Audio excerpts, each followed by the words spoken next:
আদিম যুগৰ পৰা আজিৰ সময়লৈ অন্ধকাৰৰ পৰা পোহৰৰ জয়লৈ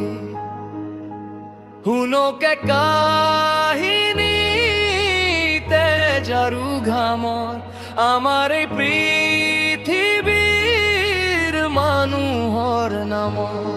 আছিলো আমি বন মানুহ হাবিৰ মাজত ঘৰ প্ৰকৃতিৰ সৈতে যুঁজ জীৱনটো আছিল ডৰ দুভৰিৰে থিয় হলো হাতত ললো পাথৰ আৱিষ্কাৰ হল জুই ভাঙিল যুগৰ যতৰ চিকাৰ কৰি ফুৰিছিলো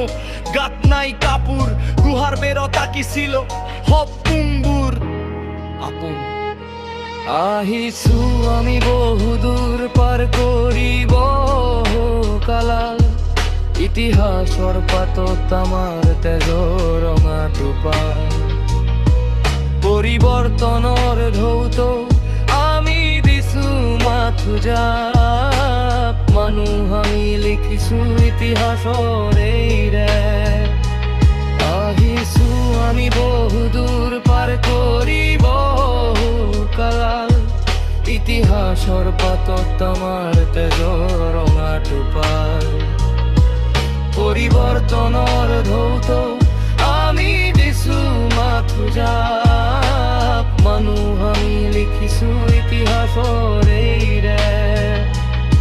নগীৰ মৰত তৰি উঠিল একোখন নগৰ হৰপা মিছৰ বাঢ়িল জানৰ সাগৰ খেতি কৰিব শিকিলো হলো আমি স্থিৰ কিন্তু মনত জাগিল কোনো হব ভীৰ ৰজা মহাৰজাৰ যুদ্ধত ৰঙা হল মাটি অস্ত্ৰৰ ঝনঝনিত কপিল আকাশ দেখিল আমি প্ৰকাশ ধৰ্ম আহিল জাত আহিল আহিল গভু বেৰা প্ৰগতিৰ নামত আমি হলো অলপ লোভিয়া